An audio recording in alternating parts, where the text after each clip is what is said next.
Thank you Oh, so much, by the way. This your resume is so multi-hyphenated. You have the modeling. I see it right there. You're modeling, the acting, you're into wellness, you have your brands, you're running things. So, what I wanted to know about you, yes. which came first? Is it a modeling? Is it acting? Is it wellness? What spoke to you? That's a good question. I think um for me, probably, as a kid, I was one of those kids who was always making the kids in my neighborhood and my cousins and everything do little plays and stuff. Like I was always directing. I Right. feel like directing actually came first. And so um I started there, and I've always liked singing and making music. My dad and my brother are both pretty musical, and so that kind of got me into. I grew up with like Bob Dylan and Janis Joplin and um, all of these sort of like folk musicians, and so it was like kind of music and directing were my very first loves. And then I went to a film. It must have been like 14. Yeah, I went to a film summer program at, I think, New York Film Academy had this thing where you could go, stay away somewhere. And so we all lived in the Oakwood apartments. If you've heard about those, they're like this famous. It's changed names, but and I made all these friends. Some of them are like at Venice Film Festival right now, and it's cool. It's like it was, but I was a teenager, and um, so then I got into directing, and then I went to NYU, and as soon as I got there, the upperclassmen I started putting me in their film projects to act, and so by the end of that first year, I remember um, I had this professor Ramon, and he directed that movie Stand and Deliver. Have you seen Stand and Deliver? That Edward James Olmos movie. And so, and that character, that Edward James Olmos character, is Ramon. That's his that character. They're one. The teacher is like very Ramon, and so he pulled me aside and he's like, Sam, you got to go to LA. You got to be an actor, man. You got to do it. And I was like, that is terrible advice. Like the only thing that's gonna make my parents more upset than me being at film school instead of like law school is me coming out of this being like, I'm actually an actor now. So, but he was right. He was right. It was good advice at the end, and it inspired me to really start taking acting seriously. So then in the summers, I would go to this studio in New York called William Esper Studio. It's like a Meisner place. And I trained with them, this amazing teacher. Her name's Suzanne Esper. Um, and that's where I got my start. And then modeling was something that started um, pretty much while I was at school. So then I had, I would kind of leave class, and then I would go to these like castings or presentations or whatever, a fashion show or whatever, like whatever the thing was. Like I was just always, I never had a free minute, and that was kind of my entire life while I was in school. So um, I was one of those people that was I've never not had a job. Right. I think that's kind of been my through line of my entire life. It's just as It's a soon good as I could thing. start. Do what? That's a good thing. It's a good thing. It's a good thing. It's a good thing. It's a good thing. I'm like, I don't rest. This is bad. This is for me and my therapist, but like rest feels foreign to me. The idea of Mm, just somewhere, which right. I think is probably why I've been practicing transcendental meditation for 9 years in December, and I think that's why meditation is such an important part of my Right. life because the idea of sitting still is very scares me. So how do you feel both within that stillness? And I was also wondering with the Meisner technique, if you still use that, how do you Mm. feel that that helps to guide the characters and find kind of their purpose within that scene and overall within that script? Yeah. Ooh, that's a good question.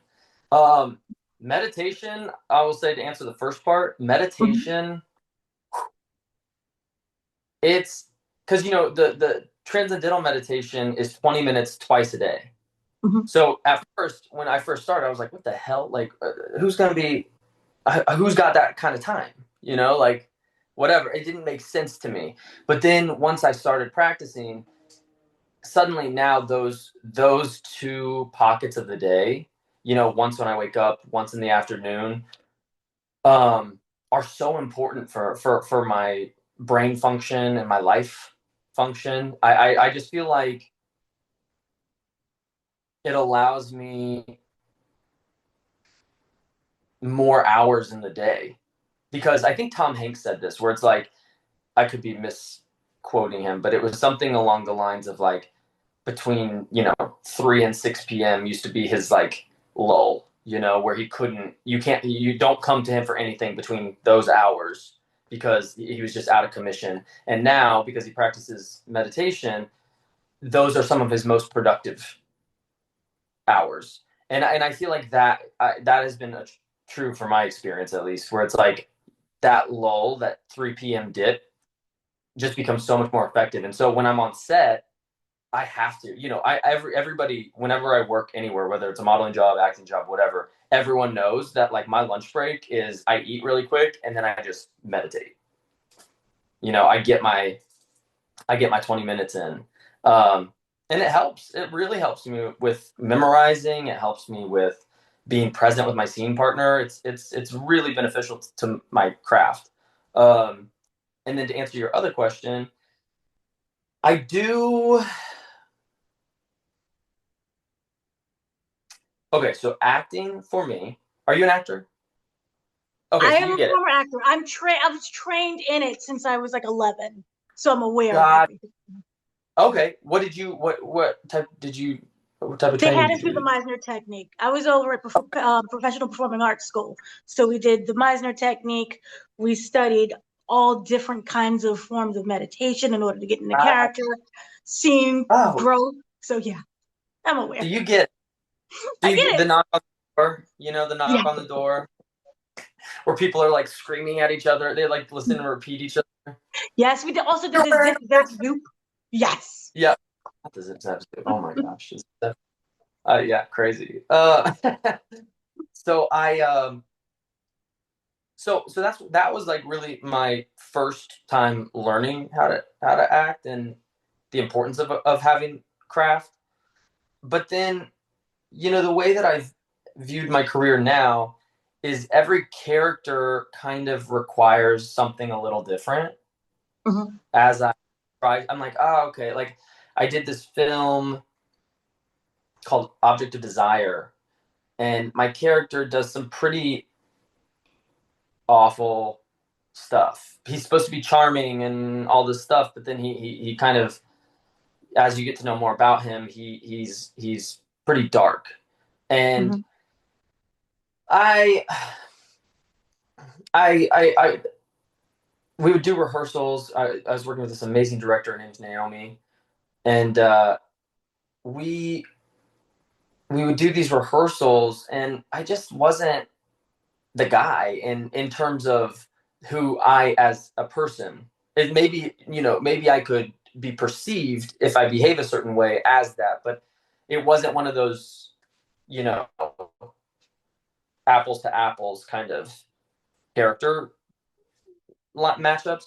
And so I figured I needed a new way in, and the character's kind of predatory, but he moves slow. So then I started working.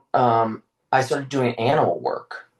So I was like, okay, what's an animal that is a predator that moves slow and then it strikes? And so then I landed on a python.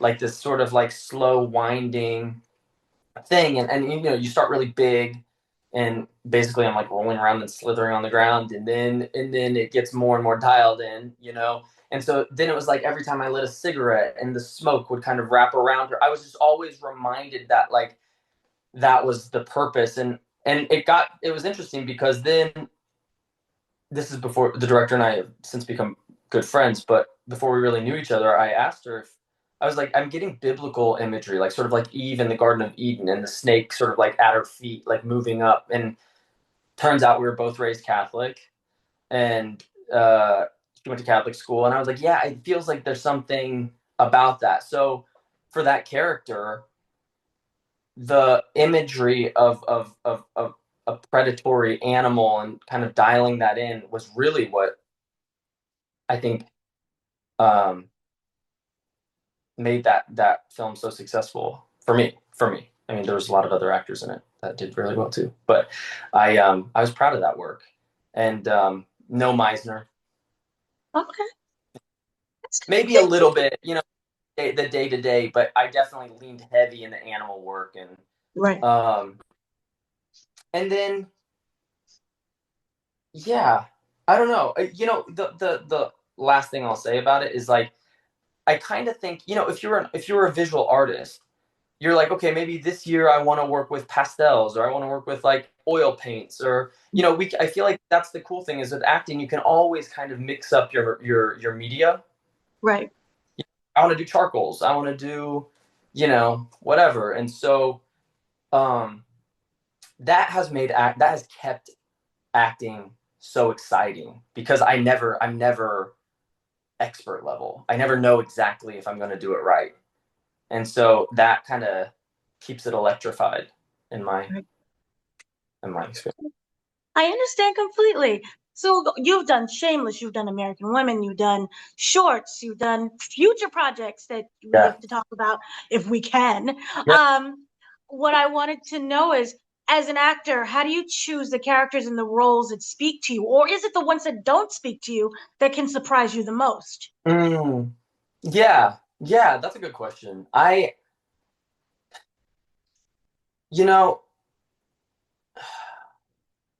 yeah, I think that there is sometimes a disconnect between how we are perceived Mm-hmm. and who we are. And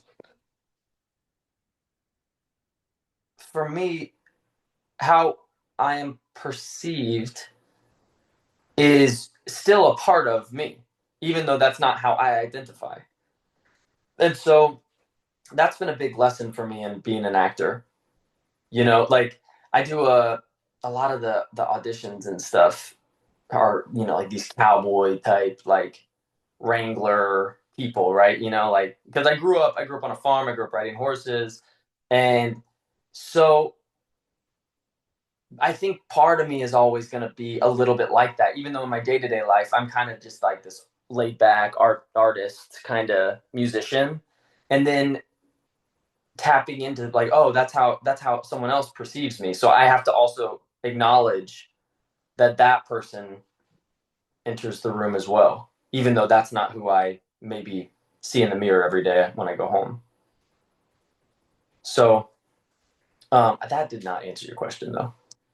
I'm figuring that is just how you just pick your roles then. Oh yeah. Is there, Well, sometimes the roles pick you. I guess that's what I would say. Is sometimes the roles just have to pick you, especially early on in your career. You know, it's like how you're. Yeah, I would say that. I would say sometimes the roles pick you. And what's been really nice is that the roles that have come my way are always the ones that teach me something about who I am as Mhm. a person. Right. And I learned something about myself for, you know, who I am based on these characters. So they can be really special existential moments as well, because usually the character is there to teach you something about who you Right. are. Do And you feel, oh, so sorry, so that, sorry. oh, that's it. Do you feel that also kind of comes into play when it comes to both the writing and the modeling aspect? Yeah, Yeah, I think yeah. So like right now, I'm working on stuff. My dad passed away unexpectedly this summer, so I'm Full-time. yeah, yeah. So it's interesting because that has bled into my work in a sort of indirect way.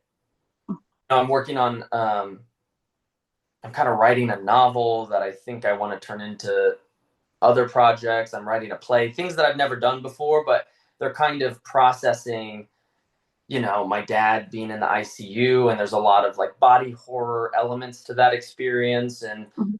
of like um, navigating the projects that come down the pipeline. Because have you do you there's this concept, I think I heard about it when I was living in Berlin, but it's like this idea that um, genius isn't something you have, it's something that comes to visit. Okay. Have you heard of this? Not really, but I'm assuming it comes at that moment when you need it the most. It's something that has to strike you. Yeah, and Elizabeth Gilbert talks about this in Big Magic, Okay. this really great book that everybody should read. Um, but the idea is that these ideas are not, they belong to a collective unconscious that we all have access to. And so if an idea comes to me, Mhm. then and I put it in the bottom drawer of my desk, and I'm like, I'll get that idea later. I'll get that idea later. Well, it's a guest that is being ignored. So that guest could very well pick up and go to somebody in Japan who I've never met before, who knows nothing Right. about the project I'm developing, and then maybe they understand what that project is, and then they put it out. So I think that's my belief system around having ideas and taking the inspired downloads that you kind of get when you have that moment where the light bulb goes Right. off, like and in Big Magic, she talks about some writer, I forget who it is, but feeling she was out in this field by her house and she could just feel this idea coming with the wind, like this big gust of wind. And so she just ran inside and started writing it down because she felt like it would pass as quickly as that moment. Right. And I remember I'm a huge Billy Bob Thornton fan. Like that, I think the one thing that maybe inspired my move to LA the most back in the day was this Billy Bob Thornton autobiography. I cannot wait. One day I want to work with Bob Thornton. I'm putting it in the universe. I love that man. I identify so much with a lot of the things that he stands for and talks about, and I just think he's an awesome writer, director, filmmaker, actor, everything, Right. multi hyphenate. And I remember him saying in this book that he writes all of his scripts on legal pads Mhm. in one night. Oh Like, wow. Right. yeah, I have to fact check that because I haven't read the book in years. But like, I, it's like he would just stay up, smoking cigarettes and just getting this full manuscript out, and and I think that that's also that concept. It's like the idea doesn't actually belong to anyone. The idea just comes to visit you, and you can become a vessel for that idea to be birthed. But if you Right. don't birth it, it has to go to someone else who's willing and able to Right. give that idea to the world. And the last thing I'd add to that is like I'm a big fan of The Artist's Way. If you're familiar, the Julia Cameron book. No. Oh, Yes. A while ago. yeah, Yes. so good. I lead people through The Artist's Way sometimes. Like I'll lead little groups of people through it. But Rick Rubin talks about this as well. But the idea that creation is a devotional act. Mhm. Whether whatever your higher power is, God or spirit, source, the matrix, whatever, by creating art, by creating anything, whether it be a sculpture or a business or a character in a movie, that's a devotional act. That's me giving to the universe. That's me honoring my higher power and making it an act of devotion. So um, that because we're creative beings. Every single person is a creative being. We are created by two people, Mhm. and then we are supposed to create, whether that be art or ideas or we're all innovative. And so I really believe in that. I really believe in that. So I wanted to also talk about the future projects. You talked about the writing and the novels. Can you talk about what is next for you? So we have a movie coming out, The Red Mask, which is cool. It's a horror film. I have a lot of horror films. I'm not a horror film guy. Like in terms of my, I watched Weapons. Did you watch Weapons? Yes, Did you like it? I loved it. It was so good. It was unique. It was so good. Yeah, but I saw Weapons in this really tiny theater here called the Los Feliz 3, and it was like the best viewing experience. Everybody was just like on fire. It Mhm. was fun. I just that is what I think I my primal cinephile self. It just feels like when you're a kid and like your grandma or your parents take you to like a summer movie. It's like hot outside and like Mhm. you're just sitting in like a cool theater with strangers, and you're like, it's just you feel safe. You know what's Right. wait? Can I? Oh, okay. I won't name any film names, but remember when Movie Pass was like not legal? Yes. like I remember getting my Movie Pass and being like, "Are you sure this is only $5 a month?" Yes. R.I.P. Movie Pass. Are they still? They're trying. I heard they brought it back, but I haven't heard anything so much about it. We here have AMC Stubs, which I Right. think you have. So we have that. Yeah. A-listers for life. And so, but I remember I had Movie Pass and I was going through this like gnarly breakup, and so I would just go to movies around the clock. I had all these movies Mhm. in my neighborhood, and I used to go to one superhero movie like 3 times a day. I would just go. And I've never seen the whole movie. I would just fall asleep. I would go. I'd take a nap. I would go at night. I'd eat popcorn, then I'd just leave. Like I have no idea what happens at the end of this film. It's like, but just I didn't care. Right. I was just clocking in, clocking out.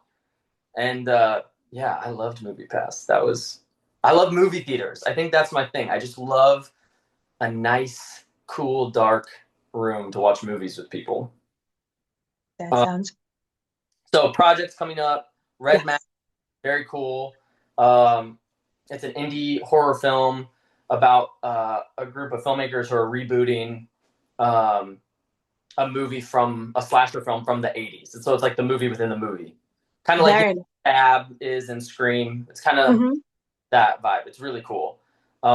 Amazing crew, amazing cast. Um, and then, um, and then there's this other film that we're in pre-production on called The Betrayer, that will be shooting in Spain, and that is a psychological horror film about um, it's like a woman who starts having these sort of um, I guess how would you say it? It's an unreliable narrator story. So basically, all of her insecurities become externalized, and Mm. this sort of entity called the betrayer that starts taking shape through her friends and family and kind of um, cause her to go into this state of psychotic hallucination. Oh, Yeah, oh, yeah, yeah. It's very cool. Hopefully I did justice to the concept. I think you know. it sounds fascinating. Right, right. It's cool, and it's in Spain, so who cares? So fun. There you go. Yeah, Different yeah. locations. Now, are you someone who kind of loves to travel with the different locations? Yes, yes, yes. I want to give me a show where I get to go back to Berlin. I want to go. If I could do like a sci-fi thriller in Berlin, like Ex Machina in Hmm. Berlin, where I could go live in the city that I love. Berlin is like my heart. My heart belongs to that city. And yeah, something sci-fi kind of um, yeah, high concept sci-fi in Berlin. That would be my dream. Nice. I'm glad we got together. So what also can we look forward to when it comes to the wellness? Because you're also doing wellness as well. Yeah, I mean, I'm not really as much in the wellness space as other people might be, but I work with artists to help them kind of like what we talked about, create their Right. um so right now I've just been helping friends sort of through their creative processes. I haven't really launched it in a real way, like a monetized way yet. Right. I'm still kind of I'm still kind of figuring that out. Okay. But Is I like there plans? the idea because I'm like I would say that I'm more involved in creative wellness. You know what I mean? I believe Mhm. we are inherently creative beings, and I like seeing people birth ideas. There's nothing more gratifying. Like, I've seen people come to me and they're just sort of turned around, and maybe they have like the golden handcuffs of a really good, well-paying job that they hate or whatever, and just being like, well, what turns you on creatively? What are you excited about? What makes you feel like today is worth living? Because I Right. think a lot of people, especially during COVID, COVID was the pandemic, especially the lockdown era, was so. I found peace. I was lucky because Mhm. being a freelance artist, I was used to sitting at home alone and occupying my time. I was grateful, as long as everybody was healthy. I was very grateful to just be given permission to like garden, Right. do home workouts and garden and let ideas hit me. Um, so yeah, I think the next thing for me in the wellness space is just finding more ways to help other creative people live their creative lives. I'm very much a disciple of the Julia Cameron school of like, you know, everyone's Wonder. an artist and art belongs to you. It's a birthright. Art being a creative being and an artist is your birthright. It's my birthright. Everybody has that. And so um that doesn't answer your question, but I do feel like that's what I would say. It does. It answers it. Thank you so much for speaking to me. This Thanks for was having amazing. I loved learning more from actors, and you have so much to give. So me. thank you. Well, thanks for talking to me. I had a good time talking to you. Well, thank you, sir.